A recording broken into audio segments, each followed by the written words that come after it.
I mean, I don't know about you chaps, but we've also got the tenant fee banning coming up, which we'll talk about later in question time.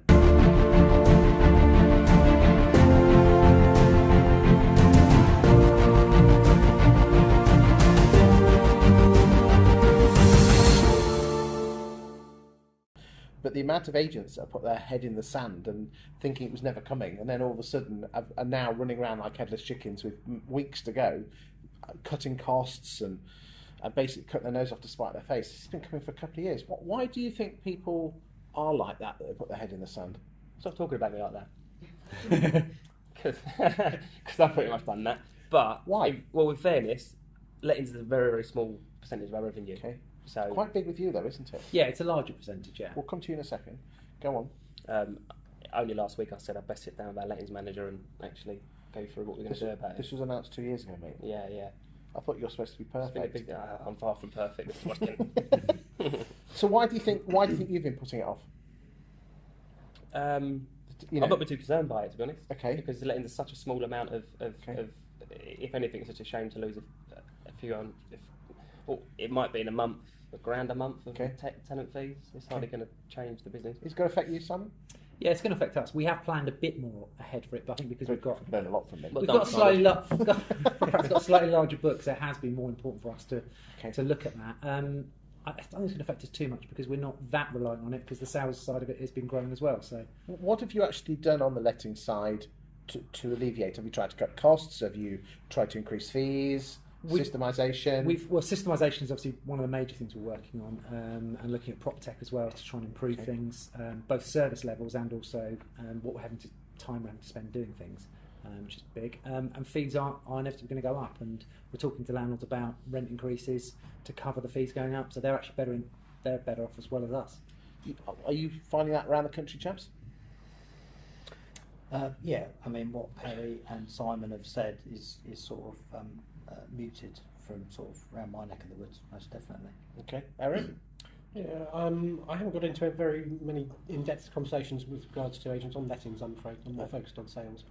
Okay. So what advice would you give to letting agents who probably have put their head in the sand about quick wins? Okay, I've got some. It's not too late to start.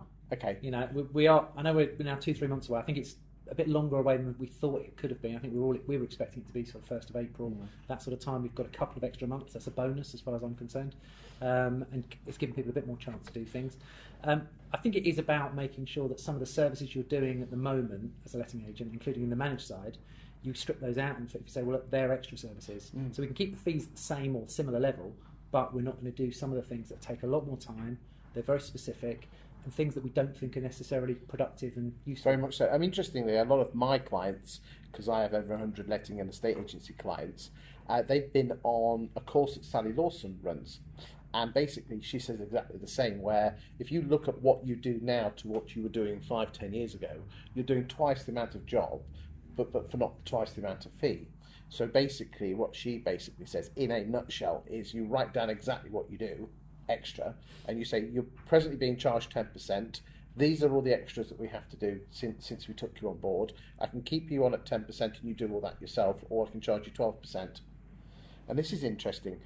If you write the letter that they write is an amazing letter, and let's say you sent it to 200 landlords, how much kickback do you think you get from that?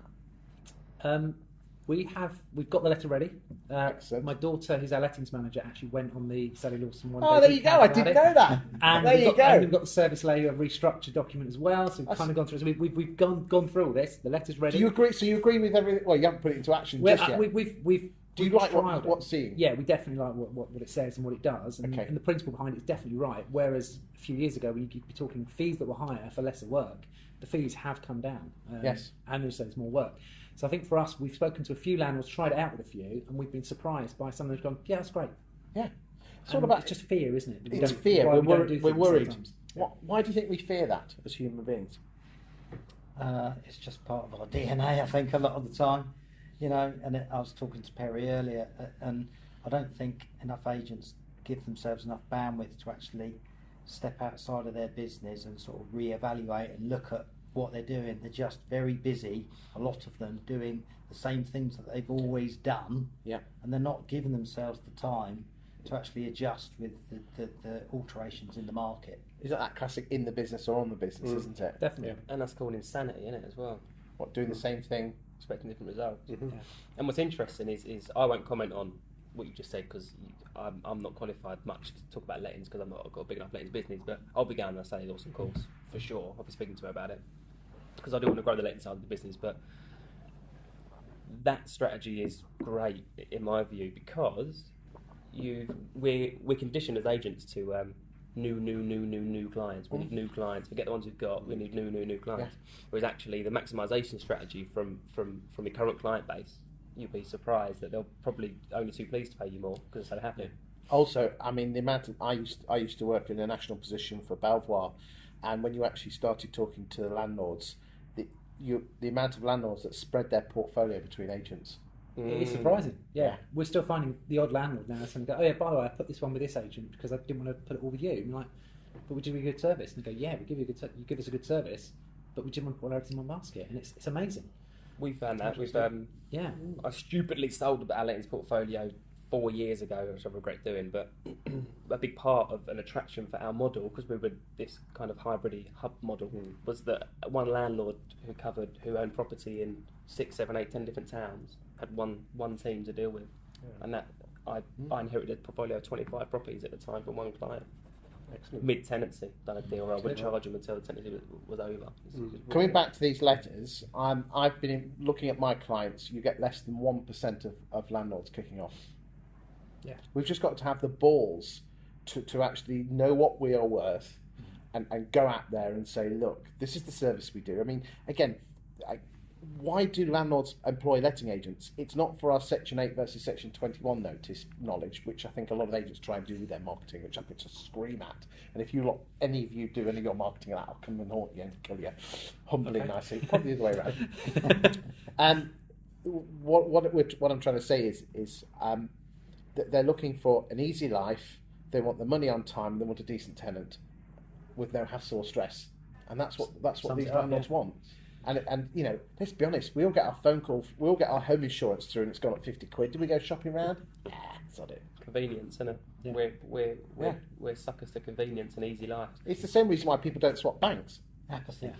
And they don't often swap letting agents. No, they don't. You kind of got to be very annoyed with the letting Yes, agents. you have. Find something really bad and just fall out of love with them completely to want to switch. And we talk to a lot of landlords who, when I go to see them and they're not happy with their current landlord, I know we're probably not going to get the business straight away. So if I push too hard for it, I might not get it. If I just give them everything they need, give them some advice, leave them to it and say, look, next time you're not happy, you know, if you don't decide to switch now, come back to me next time you're not happy, and then we'll do it.